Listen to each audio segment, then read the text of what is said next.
ಎಲ್ರಿಗೂ ನಮಸ್ಕಾರ. ಗೆಳತಿ ಯೂಟ್ಯೂಬ್ ಚಾನಲ್ಗೆ ಮತ್ತೊಮ್ಮೆ ಸ್ವಾಗತ. ಬನ್ನಿ ಸ್ನೇಹಿತರೆ, ಇದೇ ಮೇ 16ನೇ ತಾರೀಕು ಅಮಾವಾಸ್ಯೆ ಇದೆ. ಈ ಅಮಾವಾಸ್ಯೆಯನ್ನು ಜ್ಯೇಷ್ಠ ಅಮಾವಾಸ್ಯೆ ಅಂತ ಕೂಡ ಕರೆಯಲಾಗುತ್ತೆ.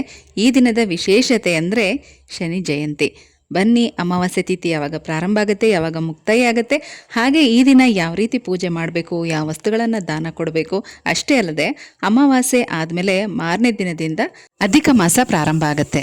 ಹಾಗಾಗಿ ಯಾವ ದಿನ ಪೂಜಾ ರೂಮ್ ಕ್ಲೀನ್ ಮಾಡ್ಕೋಬೇಕು, ಪೂಜೆ ಹೇಗೆ ಮಾಡಬೇಕು, ಅಮಾವಾಸ್ಯೆ ಪೂಜೆ, ಅಧಿಕ ಮಾಸದ ಪೂಜೆ, ಇದನ್ನೆಲ್ಲ ಯಾವ ರೀತಿ ಮಾಡ್ಕೋಬೇಕು, ಹೇಗೆ ತಯಾರಿ ಮಾಡ್ಕೋಬೇಕು, ಬನ್ನಿ ಈ ವಿಡಿಯೋದಲ್ಲಿ ಎಲ್ಲನೂ ಕೂಡ ವಿವರವಾಗಿ ತಿಳಿಸಿದ್ದೀನಿ. ವಿಡಿಯೋನ ಸ್ಕಿಪ್ ಮಾಡದೆ ಕೊನೆ ತನಕ ನೋಡಿ.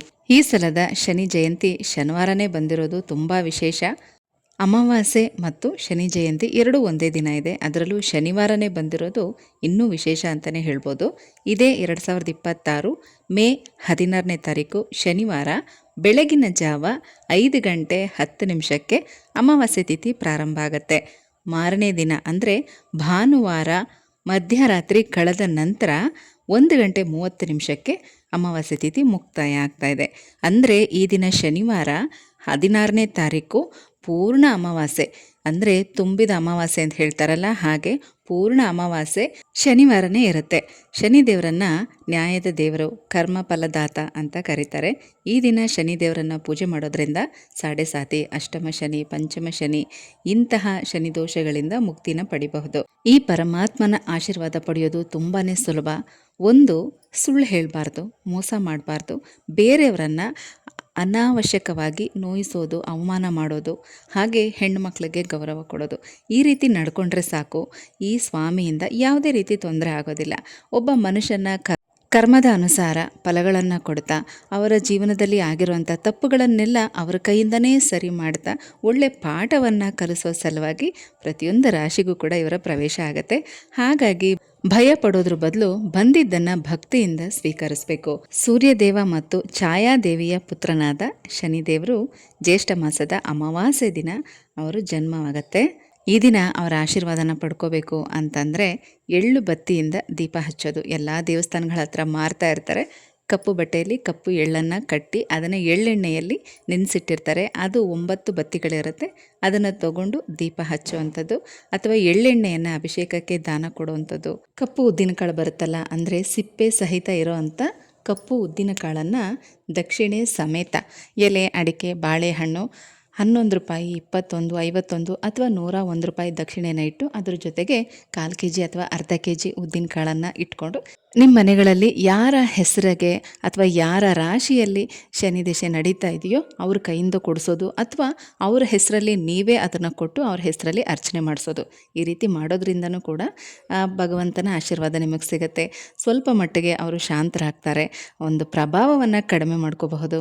ಇನ್ನು ಅಮಾವಾಸ್ಯೆ ಬೇರೆ ಇದೆ, ಶನಿವಾರ, ಹಿಂದಿನ ದಿನ ಶುಕ್ರವಾರ ಇದೆ.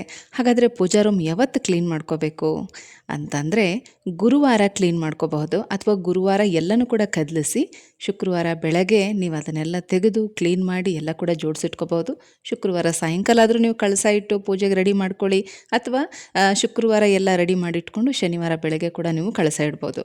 ಯಾಕೆ ಅಂದರೆ ಕೆಲವರು ಅಮಾವಾಸ್ಯೆಗೆ ನೀವು ಕಳಸ ಇಡ್ತೀರಾ, ಅಥವಾ ಹುಣ್ಣಿಮೆಗೆ ಲೆಕ್ಕ ತೊಗೊಂಡಿರ್ತೀರಾ, ಅಥವಾ 15 ದಿನಕ್ಕೊಂದ್ಸಲಿ ಅಮಾವಾಸ್ಯೆ ಹುಣ್ಣಿಮೆಗೆ ಪೂಜಾ ರೂಮ್ ಕ್ಲೀನ್ ಮಾಡಿ ಕಳಸ ಇಡೋ ಪದ್ಧತಿ ನಡೆಸ್ಕೊಂಡು ಬಂದಿರ್ತೀರ. ಹಾಗಾಗಿ ಗುರುವಾರ ಸಂಜೆ ಅಥವಾ ರಾತ್ರಿಗೆ ಎಲ್ಲನೂ ಕೂಡ ಕದಲಿಸಿ ಶುಕ್ರವಾರ ಬೆಳಗ್ಗೆ ಎಲ್ಲನೂ ತೆಗೆದು ಕ್ಲೀನ್ ಮಾಡಿ ಜೋಡಿಸಿ ರೆಡಿ ಮಾಡಿ ಇಟ್ಕೊಳ್ಳಿ. ಶುಕ್ರವಾರ ಆಗಿರೋದ್ರಿಂದ ದೇವ್ರ ದೀಪ ಹಚ್ಚಲೇಬೇಕು. ಹಾಗಾಗಿ ಕಳಸ ಒಂದನ್ನು ಬಿಟ್ಟು ಮಿಕ್ಕಿದ್ದೆಲ್ಲ ನೀವು ಜೋಡಿಸ್ಕೊಂಡು ಬೆಳಗ್ಗೆ ಅಥವಾ ಸಂಜೆಗೆ ದೇವರ ದೀಪ ಹಚ್ಬೋದು. ಮಾರನೇ ದಿನ ಶನಿವಾರ ನೀವು ಕಳಸ ಇಟ್ಟು ಅಮಾವಾಸ್ಯೆ ಪೂಜೆನ ಮಾಡಬಹುದು. ಶನಿವಾರನೇ ನೀವು ಈ ರೀತಿ ಕಳಸ ಎಲ್ಲ ಇಟ್ಟು ಅಮಾವಾಸ್ಯೆ ಪೂಜೆ ಮಾಡಿದರೆ ಭಾನುವಾರದ ಅಧಿಕ ಮಾಸದ ಪೂಜೆಗೆ ನೀವು ಮತ್ತೆ ಪೂಜಾ ರೂಮ್ ಕ್ಲೀನ್ ಮಾಡಬೇಕು ಅಂತೇನಿಲ್ಲ. ಹಿಂದಿನ ದಿನ ಹಾಕಿರುವಂಥ ಹೂಗಳನ್ನೆಲ್ಲ ತೆಗೆದು ದೀಪಗಳನ್ನೆಲ್ಲ ತೊಳೆದು ಅಧಿಕ ಮಾಸದ ಪೂಜೆನ ಪ್ರಾರಂಭ ಮಾಡಬಹುದು. ಇನ್ನು ಸೋಮವಾರದ 16 ಸೋಮವಾರದ ಶಿವಪೂಜೆನ ಮಾಡುವಂಥವ್ರು ಅಮಾವಾಸ್ಯೆ ಪೂಜೆನ ಸಿಂಪಲ್ ಆಗಿ ಮಾಡಿಕೊಂಡು ಭಾನುವಾರನೇ ಕಂಪ್ಲೀಟಾಗಿ ಪೂಜಾ ರೂಮ್ ಎಲ್ಲ ಕ್ಲೀನ್ ಮಾಡಿಕೊಂಡು ಸೋಮವಾರದ ಪೂಜೆಗೆ ನೀವು ಎಲ್ಲನೂ ಕೂಡ ಸಿದ್ಧತೆ ಮಾಡ್ಕೋಬಹುದು. 2 ವಿಧಾನನೂ ಕೂಡ ನಾನು ನಿಮಗೆ ತಿಳಿಸ್ಕೊಟ್ಟಿದ್ದೀನಿ. ಅಮಾವಾಸ್ಯೆ ಪೂಜೆ ಮಾಡುವಂಥವ್ರು ಆದಷ್ಟು ಗುರುವಾರನೇ ನೀವು ಪೂಜಾ ಸಾಮಾನೆಲ್ಲ ಕದಲಿಸಿ ತೆಗೆದು ಎಲ್ಲ ತೊಳೆದಿಟ್ಕೊಂಡು ಶುಕ್ರವಾರದಿಂದ ನಿಮ್ಮ ಪೂಜೆ ಸಿದ್ಧತೆ ಮಾಡಿಕೊಂಡ್ರೆ ಒಳ್ಳೆಯದು. ಯಾಕಂದರೆ ಶುಕ್ರವಾರ ಕದಲಿಸೋಕ್ಕೂ ಆಗಲ್ಲ, ಎಲ್ಲನೂ ತೆಗಿಯೋಕ್ಕೂ ಆಗಲ್ಲ. ಆದರೆ ಕೆಲವೊಂದು ಸಂದರ್ಭದಲ್ಲಿ ಈ ರೀತಿ ಅನಿವಾರ್ಯತೆ ಇದ್ದಾಗ ಮಾಡ್ಕೋಬಹುದು, ಏನು ಮಾಡೋಕ್ಕಾಗಲ್ಲ. ಆದರೆ ಅಮಾವಾಸ್ಯೆ ಹುಣ್ಣಿಮೆ ದಿನ ಮಾತ್ರ ಪೂಜಾ ರೂಮ್ ಕ್ಲೀನ್ ಮಾಡಬಾರ್ದು. ಹಾಗಾಗಿ ಹೇಳ್ತಾ ಇದ್ದೀನಿ, ಹಿಂದಿನ ದಿನ ಗುರುವಾರನೇ ಎಲ್ಲನೂ ಕೂಡ ಕದಲಿಸ್ಬಿಡಿ. ಶುಕ್ರವಾರ ಎಲ್ಲ ತೆಗೆದು ತೊಳೆದು ಜೋಡಿಸ್ಕೊಂಡು ಅಮಾವಾಸ್ಯೆ ಪೂಜೆನ ಮಾಡ್ಕೊಳ್ಳಿ. ಅಧಿಕ ಮಾಸದಲ್ಲಿ ಈಗ 16 ಸೋಮವಾರದ ಪೂಜೆ ಮಾಡುವಂಥವ್ರು ಸಿಂಪಲ್ಲಾಗಿ ಅಮಾವಾಸ್ಯೆ ಪೂಜೆ ಮಾಡ್ಕೊಳ್ಳಿ.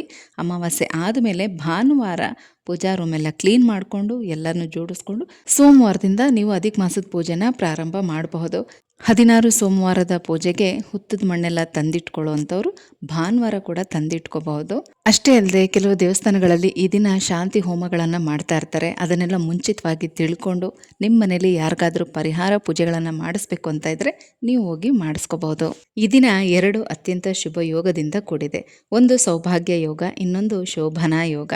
ಸೌಭಾಗ್ಯ ಯೋಗ ಮೇ 15ನೇ ತಾರೀಕು ಮಧ್ಯಾಹ್ನ 2:20 ಮೇ 16ನೇ ತಾರೀಕು ಬೆಳಗ್ಗೆ 10:30 ತನಕ ಇರುತ್ತೆ. ಇನ್ನು ಶೋಭನಾ ಯೋಗ ಬೆಳಗ್ಗೆ 10:30ರಿಂದ 17ನೇ ತಾರೀಕು ಬೆಳಗ್ಗೆ 6:10 ಮುಕ್ತಾಯ ಆಗಿಬಿಡುತ್ತೆ. ಅಂದರೆ ಆ ದಿನ ಪೂರ್ತಿ ನಮಗೆ ಸೌಭಾಗ್ಯ ಯೋಗ ಮತ್ತು ಶೋಭನಾ ಯೋಗ ಎರಡೂ ಕೂಡ ಇರುತ್ತೆ. ಹಾಗಾಗಿ ಈ ದಿನ ಮಾಡುವಂಥ ಪೂಜೆಗಳಾಗಿರಲಿ, ಪರಿಹಾರಗಳಾಗಿರಲಿ ಅತ್ಯಂತ ಶುಭ ಫಲಗಳನ್ನು ತಂದುಕೊಡುತ್ತೆ. ಹಾಗಾಗಿನೇ ಹೇಳ್ತಾ ಇದ್ದೀನಿ, ಸಣ್ಣ ಸಣ್ಣ ವಸ್ತುಗಳನ್ನು ದಾನ ಮಾಡೋದಷ್ಟೇ. ಎಳ್ಳೆಣ್ಣೆ ಅಥವಾ ಕಪ್ಪು ಎಳ್ಳು ಅಥವಾ ಕಪ್ಪು ಉದ್ದಿನ ಕಾಳು ಇದನ್ನು ದಕ್ಷಿಣೆ ಸಮೇತ ದೇವಸ್ಥಾನಕ್ಕೆ ತೊಗೊಂಡು ಹೋಗಿ ಕೊಡೋದು ಅಥವಾ ಕಪ್ಪು ವಸ್ತ್ರಗಳನ್ನು ತೊಗೊಂಡು ಹೋಗಿ ಕೊಡೋದು ಎಲ್ಲರೂ ಮಾಡಬೇಕು ಅಂತ ಏನಲ್ಲ. ಯಾರಿಗೆಲ್ಲ ಈಗ ಸಾಡೆ ಸಾತಿ ಆಗಿರಲಿ, ಅಷ್ಟಮ ಶನಿ ಆಗಿರಲಿ ಇದೆಲ್ಲ ನಡೀತಾ ಇದೆಯೋ ಅಂಥವ್ರು ಮಾತ್ರ ತೊಗೊಂಡು ಹೋಗಿ ಕೊಟ್ಟರೆ ಸಾಕು. ಬೇರೆಯವರು ಸುಮ್ಮನೆ ಹಾಗೆ ದೇವಸ್ಥಾನಕ್ಕೆ ಹೋಗಿ ಒಂದು ಸ್ವಲ್ಪ ತುಳಸಿನೋ ಅಥವಾ ನೀಲಿ ಹೂಗಳನ್ನು ತೊಗೊಂಡು ಹೋಗಿ ಕೊಟ್ಟು ಮನೆಯವರೆಲ್ಲರ ಹೆಸರಲ್ಲೂ ಕೂಡ ಅರ್ಚನೆ ಮಾಡಿಸ್ಕೊಂಡು ಬಂದರೆ ಸಾಕಾಗತ್ತೆ.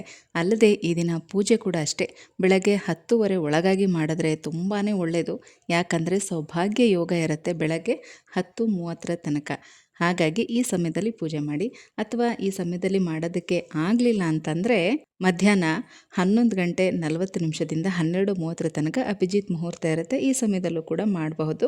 ಇನ್ನು ಪ್ರದೋಷ ಸಮಯ ಸಂಜೆ 6 ಗಂಟೆಯಿಂದ 8 ಗಂಟೆ ತನಕ, ಈ ಸಮಯದಲ್ಲೂ ಕೂಡ ಈ ಶನಿವಾರ ಪೂಜೆನ ಮಾಡಬಹುದು. ಈ ದಿನ ಪೂರ್ಣ ಅಮಾವಾಸ್ಯೆ ಇರೋದ್ರಿಂದ ಸಂಜೆ ಕೂಡ ಈ ಸಮಯದಲ್ಲಿ ಪೂಜೆ ಮಾಡಬಹುದು. ಬೆಳಗ್ಗೆ 5:10 ಅಮಾವಾಸ್ಯೆ ತಿಥಿ ಪ್ರಾರಂಭ ಆಗುತ್ತೆ. 5:30 ಬೆಳಗ್ಗೆ 10:30 ಒಳಗಾಗಿ ಅಮಾವಾಸ್ಯೆ ಪೂಜೆನ ಮಾಡಬಹುದು. ಬೆಳಗ್ಗೆ ಮಾಡೋದಕ್ಕೆ ಆಗಲಿಲ್ಲ ಅನ್ನೋರು ಮಧ್ಯಾಹ್ನದ ಅಭಿಜಿತ್ ಮುಹೂರ್ತದಲ್ಲೂ ಕೂಡ ಮಾಡಬಹುದು. 11:40 12:30 ತನಕ.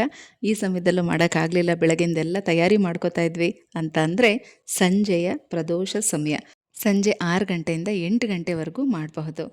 ಅಮಾವಾಸ್ಯೆ ಯಾವಾಗ ಪ್ರಾರಂಭ ಆಗುತ್ತೆ, ಯಾವಾಗ ಮುಕ್ತಾಯ ಆಗುತ್ತೆ, ಯಾವ ದಿನಗಳಲ್ಲಿ ಪೂಜಾ ರೂಮ್ ಕ್ಲೀನ್ ಮಾಡ್ಕೋಬಹುದು, ಅಮಾವಾಸ್ಯೆ ಪೂಜೆ ಮಾಡೋರು ಹಾಗೆ ಅಧಿಕ ಮಾಸದ ಪೂಜೆ ಮಾಡೋರು ಯಾವ್ಯಾವ ದಿನ ಪೂಜಾ ರೂಮ್ ಕ್ಲೀನ್ ಮಾಡ್ಕೋಬೇಕು, ಹಾಗೆ ಈ ದಿನ ಪೂಜೆ ಸಮಯ, ಹಾಗೆ ಏನೆಲ್ಲ ವಸ್ತುಗಳನ್ನ ದಾನ ಕೊಡಬೇಕು, ಇದೆಲ್ಲ ಕೂಡ ಇವತ್ತಿನ ವಿಡಿಯೋದಲ್ಲಿ ತಿಳ್ಕೊಂಡ್ರಿ ಅಲ್ವಾ. ಏನಾದರೂ ಡೌಟ್ ಇದ್ದರೆ ಕಮೆಂಟಲ್ಲಿ ಕೇಳಿ, ಸಾಧ್ಯವಾದಷ್ಟು ಉತ್ತರ ಕೊಡೋದಕ್ಕೆ ಪ್ರಯತ್ನ ಪಡ್ತೀನಿ.